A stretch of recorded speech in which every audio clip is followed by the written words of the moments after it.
ગુજરાતમાં ઉર્જા વિભાગ એ ભ્રષ્ટાચાર, કૌભાંડ અને ગેરરીતિનો પર્યાય બની ગયો છે.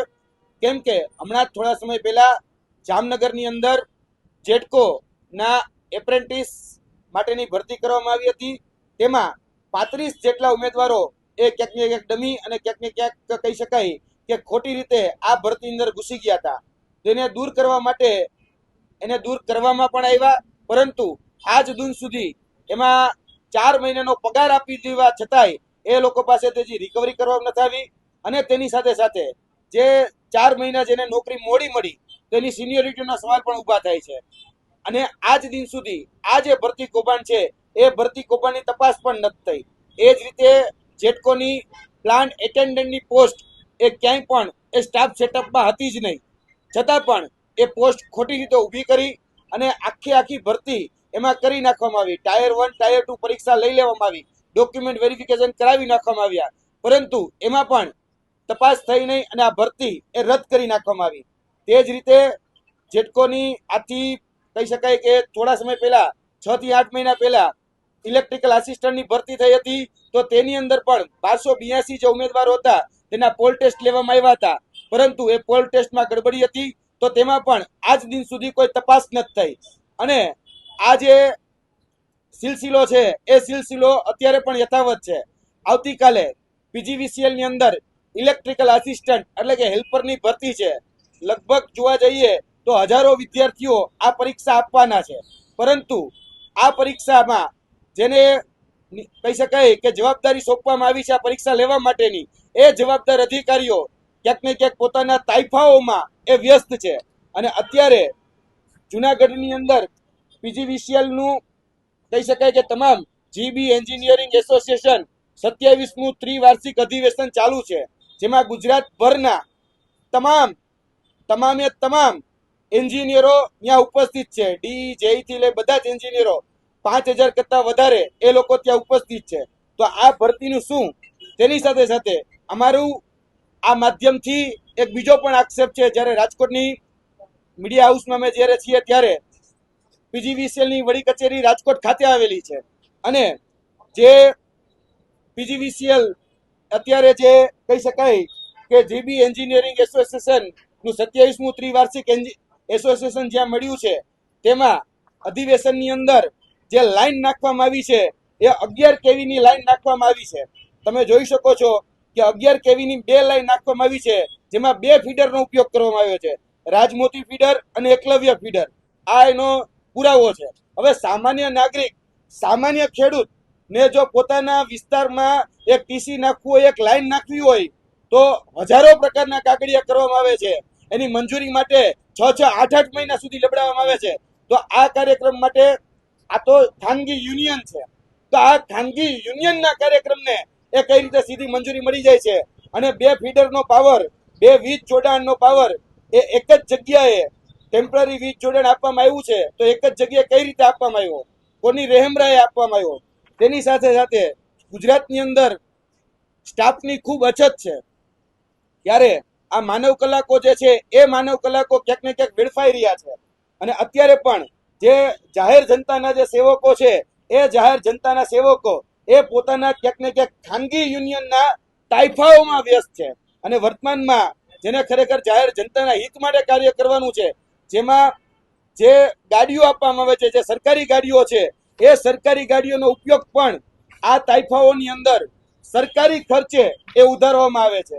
તમે જોઈ શકો છો કે આ જે સરકારી ગાડીઓ છે એ સરકારી ગાડીઓનો ઉપયોગ આ જે ખાનગી યુનિયનનો કાર્યક્રમ છે, કોઈ સરકારી કાર્યક્રમ નથી. લગભગ આ જે યુનિયનનો કાર્યક્રમ છે એમાં 3000 કરતા વધારે ગાડીઓ આખા ગુજરાતમાંથી એ આવી છે. અને આનો હિસાબ શું એ સરકારી ખર્ચે સરકારી ચોપડે ઉતારવાનો છે? અને આ જે ગાડીઓ છે એ ટેક્સના પૈસામાંથી, ટેક્સ પેરના પૈસામાંથી આના ડીઝલના કે આના ઘસારાના કે આના બીજા બધા પૈસા ઉધારવામાં આવતા હોય છે.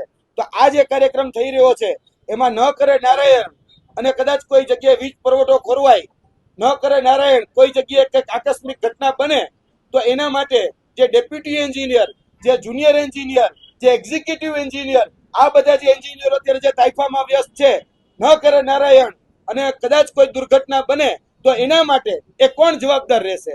તેની સાથે સાથે આ જે બાબતો છે એ બાબતોમાં હમણાં જ આજથી 3 દિવસ પહેલા જ 24/12/2025 ના રોજ એક સર્ક્યુલર જીબી માંથી પાસ કરવામાં આવ્યો છે.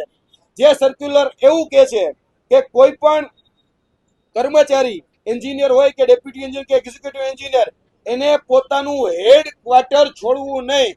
આ પરિપત્ર તમે જોઈ શકો છો, સ્પષ્ટ રીતે કહે છે. અને કંટ્રોલિંગ ઓફિસરને જાણ કરવી, એની મંજૂરી લેવી એ ફરજિયાત છે.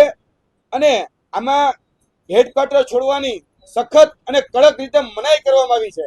તો અત્યારે જે 5000 કરતા વધારે જે એન્જિનિયરો ભેગા થયા છે, તો એને શું એ મંજૂરી લીધેલી છે? અને જો મંજૂરી લીધેલી હોય તો એ ઉચ્ચ અધિકારીઓને પણ પૂછવા માંગીએ છીએ કે ભાઈ તમે મંજૂરી આપી કઈ રીતે, શા માટે? કેમ કે આ જે સેવા છે એ આવશ્યક સેવાઓની અંદર આવે છે.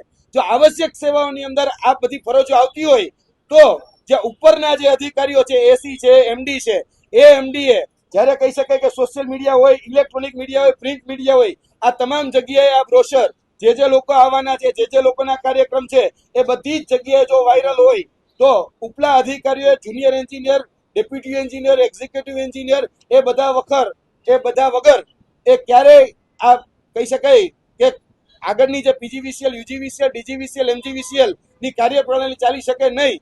અને આ મેં તમને કીધું એમ કે આવશ્યક સેવાઓની અંદર આવે છે, તો શા માટે એને રોકવામાં ન આવ્યા? શું એની પણ મિલીભગત છે? અમે આ માધ્યમથી એમને પણ પ્રશ્ન કરી રહ્યા છીએ. અને તેની સાથે સાથે જે મેં તમને કીધું એમ કે જે વાહનો છે એ સરકારી ઉપયોગ કરવામાં આવ્યા છે.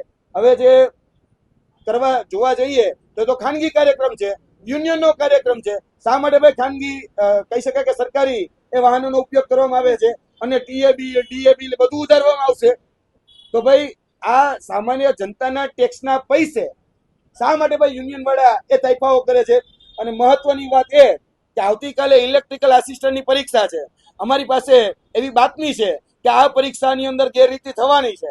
હવે આ પરીક્ષાની અંદર જો માની લો કે જે રીતે જેટકોમાં 35 જેટલા જે કહી શકાય કે એપ્રેન્ટિસશીપ લાઇનમેનના જે ઉમેદવારો હતા, જેને ખોટી રીતે ગેરરીતિથી માર્ક વધારી અને ક્યાંક ને ક્યાંક ડમી લોકો ઉભા કરી અને કૌભાંડ અને ભ્રષ્ટાચાર કરી 2 લાખ રૂપિયાના વહીવટ થયા છે, એ રીતે જો ખોટી રીતે લગાડવામાં આવ્યા હોય તો આની અંદર નહીં થાય એની જવાબદારી કોણ લેશે?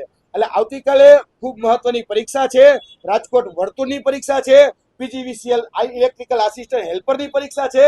જો આની અંદર કૌભાંડ થશે, આની અંદર ક્યાંક ને ક્યાંક ભ્રષ્ટાચાર થશે, ક્યાંક ને ક્યાંક કોઈ ગેરરીતિ થશે, તો જે જવાબદાર અધિકારીઓ છે એ જવાબદાર અધિકારીઓ જે અત્યારે પિકનિક મનાવી રહ્યા છે, તો અમે પરીક્ષા મહત્વની છે કે આ અધિકારીઓ માટે એ પિકનિક મહત્વની છે એ અમે પૂછવા માંગીએ છીએ. રાખવામાં આવી છે એ લાઈન અમે જે રીતે જાણકારી છે એ પ્રમાણે 2 કિલોમીટરની 11 કેવીની લાઈન નાખવામાં આવી છે. 11 કેવીની અંડરગ્રાઉન્ડ ને અપર એ કેબલો છે. અમારી પાસે વિઝ્યુઅલ છે, અમારી પાસે વિડીયો રેકોર્ડિંગ છે. લગભગ જોવા જાય તો 18 થી 20 જેટલા થાંભલાનો ઉપયોગ કરવામાં આવ્યા છે. હવે આટલી લગભગ હું માનું છું એનું એસ્ટિમેટ છે ને એ લગભગ 2 કરોડ રૂપિયા ઉપરનું થઈ જાય. તો સામાન્ય નાગરિક આજે કલે વીજ જોડાણ લેવા જાય કે કઈ કરવા જાય તો એની પાસે ડિપોઝિટ ભરવામાં આવે છે. તો શું આ જીબીયા વાળાએ જે યુનિયન છે એ યુનિયન વાળાએ ડિપોઝિટ ભરી હતી? એનું એસ્ટિમેટ કોને કાઢીને દીધું હતું? અને એસ્ટિમેટ કાઢીને ડેપ્યુટી એન્જિનિયર કે એક્ઝિક્યુટિવ એન્જિનિયર શું સ્થળ તપાસ માટે ગયા હતા? શું એની મીટો રજૂ કરવામાં આવશે? શું એના વિડીયો રજૂ કરવામાં આવશે? અત્યારે આ કાર્યક્રમમાં જોવા જઈએ તો અત્યારે સેંકડો વૃક્ષોનું નિકંદન કાઢી નાખવામાં આવ્યું છે. નરેન્દ્ર મોદી સાહેબ એમ કે છે એક પેડ માં કે નામ, એક પેડ માં કે નામની મુહિમો ચલાવે છે. અને અહીંયા અંગત તાઇફાઓ માટે, પોતાના વ્યક્તિગત તાઇફાઓ માટે ક્યાંક ને ક્યાંક હજારો વૃક્ષોનું નિકંદન કાઢી રાખવામાં આવે છે. અમે અંદર ડોમની અંદર જઈને જોયું તો ફાયર સેફટીની બહુ મોટી ગુજરાતની અંદર વાતો કરવામાં આવે છે. તો શું અંદર ફાયર સેફટીના સાધનો મૂકવામાં આવ્યા છે ખરી? ફાયર સેફટી માટેની પરમિશન લેવા માટે આવી છે ખરી? જે પર્યાવરણ ખાતું છે આ વૃક્ષો કાપી નાખવામાં આવ્યા. હવે સામાન્ય નાગરિક ઘરની બહાર વૃક્ષ કાપે તો પર્યાવરણની નોટિસ આવી જાય, તો આ જીબીયા વાળા જે યુનિયન ચલાવે છે જો એ કોઈ વૃક્ષ કાપે તો એની ઉપર કેમ નોટિસ નહીં? એટલે આ ખાનગી યુનિયન આ રીતે તાઇફાઓમાં ક્યાંક ને ક્યાંક વ્યસ્ત છે. અને સામાન્ય જે નાગરિકો છે, જે યુવાનો છે, એની પરીક્ષાઓ જે છે એ ક્યાંક ને ક્યાંક ખોરંભે ચલી જાય. મેં તમને ગણાવી એટલી ભરતીઓની કૌભાંડ એ સાબિત થયેલા છે, ભરતીઓ રદ થયેલી છે. છતાં પણ આજ દિન સુધી કોઈ કાયદેસરની કાર્યવાહી કરવામાં નથી આવી. કોઈ પણ વ્યક્તિને એફઆઈઆર માં નામ લેવામાં નથી આવ્યા અને ખાતાકીય તપાસના નામે તરકટ, ખાતાકીય તપાસના નામે નાટક રચી અને પોતાના મળતિયા જે પીજીવીસીએલ, યુજીવીસીએલ, જેટકોના જે મળતિયા છે એ મળતિયાને સુનિયોજિત કાવતરાના ભાગરૂપે એ બચાવી રાખવામાં આવે છે. એ જેટકોની પીએ એટલે કે પ્લાન્ટ એટેન્ડન્ટની ભરતી હોય, જેટકોની એ હમણાં જામનગર ખાતે લેવાયેલી 35 જેટલા લોકોની ગેરરીતિથી થયેલી એપ્રેન્ટિસશીપ લાઇનમેનની ભરતી હોય, કે હમણાં જ થોડા સમય પહેલા આપણા જ પીજીવીસીએલ ની ઇલેક્ટ્રિકલ આસિસ્ટન્ટની ભરતી હોય, યુજીવીસીએલ ની ભરતી હોય, આ કૌભાંડો સાબિત થયેલા છે. ફરી વખત પરીક્ષા લેવાયેલી છે. આજ દિન સુધી એક પણ અધિકારી, એક પણ કર્મચારી ને એમાં એફઆઈઆર કે બીજી કોઈ કાર્યવાહી કરવામાં નથી આવી અને કાર્યવાહી થાય છે તો 2 થી 5 દિવસ માટે એને સસ્પેન્ડ કરવામાં આવે છે અથવા તો બદલી કરવામાં આવે છે. પાછો એ 5 કે 10 દિવસ પછી એ વ્યક્તિ પાછો આવીને એ જ સીટ ઉપર બેસી જાય છે. એટલે આ અમે જરા પણ ચલાવી નહીં લઈએ. આની ફરિયાદ આગળના દિવસોની અંદર ઉર્જા મંત્રીને કરવામાં આવશે. તેની સાથે સાથે મુખ્યમંત્રીને પણ રજૂઆત કરવામાં આવશે. અમે કેન્દ્રીય મંત્રી, ઉર્જા મંત્રી જે છે એને પણ આ બાબતની તમામ વિગતો મોકલવાના છીએ. કેન્દ્રીય ઉર્જા મંત્રી છે એને પણ કહેવાના છીએ કે ગુજરાતની અંદર મોટા પાયે ભ્રષ્ટાચાર ચાલી રહ્યો છે.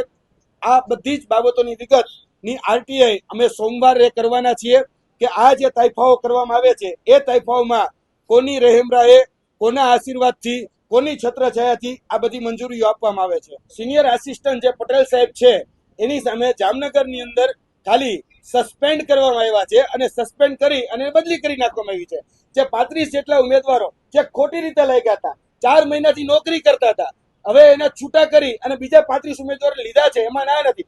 પરંતુ જે ખોટી રીતે લઈ ગયા, ક્યાંક ડમી તરીકે, ક્યાંક પૈસાના વળ કહી શકે વગથી લઈ ગયા, તો એની સામે કાર્યવાહી કેમ નહીં? બીજું કે આ જે ખોટી રીતે લઈ ગયા એટલે ક્યાંક ને ક્યાંક જેટકો વાળાએ, જામનગર વાળાએ માન્યું કે આ ભાઈ 35 ની ભરતી મેં ખોટી રીતે કરી, એની જગ્યાએ સાચા ઉમેદવારને ભૈરાઈ કરી. જો એને માની લીધું તો એફઆઈઆર કેમ નહીં?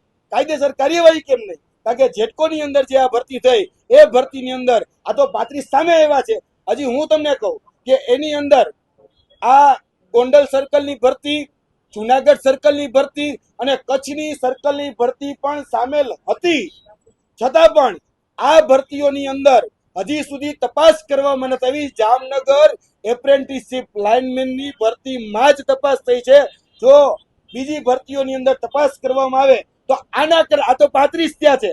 જો જુનાગઢ, ગોંડલ અને તેની સાથે સાથે કચ્છ ના લાઇનમેનોની, એપ્રેન્ટિસશીપ લાઇનમેનોની જો ભરતીની તપાસ કરવામાં આવે તો સેંકડો લોકો ખોટી રીતે, બોગસ રીતે, ભ્રષ્ટાચાર કરીને, ગેરરીતિ કરીને આમાં લાગ્યા હોઈ શકે છે અને છૂટા પણ થઈ શકે છે. પણ કહેવાય ને કે ભાઈ પોતાની માને કોણ ડાકણ કે, એટલે જીબી અત્યારે ક્યાંક ને ક્યાંક ગુજરાત ઇલેક્ટ્રિકલ બોર્ડના જે અલગ અલગ જે શાખો છે એ તપાસ કરવામાં ક્યાંક ને ક્યાંક નિરસ્તાઓ બતાવી રહી છે. સાંજ સમાચાર ફેસબુક પેજને લાઇક કરો, વિડીયો શેર કરો અને વધુ વિગતવાર સમાચાર માટે sanssamachar.net વિઝિટ કરો.